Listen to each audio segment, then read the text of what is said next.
brief video, I want to talk about how our good friend Venditius defeated the Parthians. Now, the Parthians, of course, are Persians, and they rebelled from the Macedonians round about 250 BC. They were defeated by Labienus III, and then they rebelled again around about the 160s. And we don't hear a lot about them until they defeated Marcus Crassus in 53 BC. Now later on they tried to take over the Roman Empire, and from Florus we hear that in the year 40 BC they struck the empire again. The disaster of Crassus had further increased the confidence of the Parthians. They had heard with joy of the internal discords of the Roman people as the civil war between Mark Antony and Sextus Pompey and the rest. So as soon as there was a gleam of hope, they did not hesitate to break out, being actually invited to do so by Labienus, who had been sent to Parthia by Cassius and Brutus. As such was the mad fury had urged the enemies of Rome to assist them. Under the leadership of Pacorus, a young prince, they had driven out the garrisons of Mark Antony, Marcus Antonius, and the latter's Lieutenant General Saxa, owed it to his sword that he did not fall into their hands, so he committed suicide. At length Syria was snatched from us, and the trouble was like to spread more widely, the enemy making conquests for themselves on the pretense of helping others.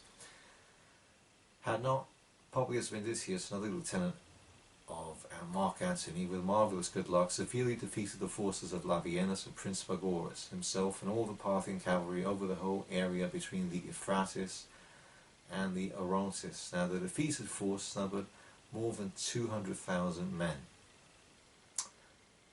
The defeat, that's the Roman victory, was uninflicted without a stratagem on the part of the commander, who under the pretense of panic allowed the enemy to approach so close to the camp that he prevented them from making use of their arrows by depriving them of room to use their arrows. Now the king died, that's the prince actually, Pacorus, it's wrong, with great gallantry, after his head had been carried round the cities which had revolted. It was decapitated. Syria was recovered without further fighting. Thus we obtained compensation for the disaster of Crassus by the slaughter of Prince Pacorus. So 53 BC they defeat Marcus Crassus and his son, and that meant that Caesar could now fight Pompey. 53 BC. They were defeated by Cassius Longinus, one of the supporters of the Republic. 40 BC they invade Syria, Israel, Phoenicia, parts of Asia Minor, and they were led by Labienus. Now Labienus was one of the supporters of Caesar, but when Labienus found out that Caesar was trying to destroy the Republic, then Labienus went to the Parthian side. He became a traitor, well, not to the Republic but to the Caesarians, to the new regime, the coup d'etat, let's say, because the Republic ended roughly in 59 BC. It was a coup d'etat. There were no real consuls.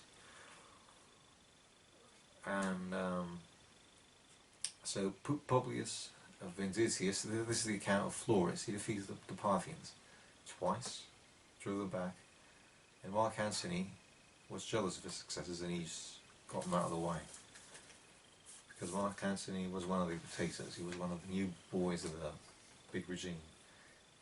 It was not the real republic anymore. But Venditius was actually an Italian who was defeated during the civil war between the Italians and the Romans. He was pardoned and he became general. But of course he was not Mark Antony.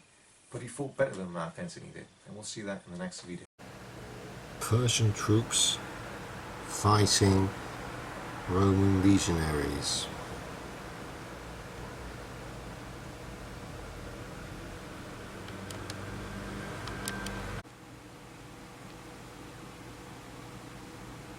Roman legionaries.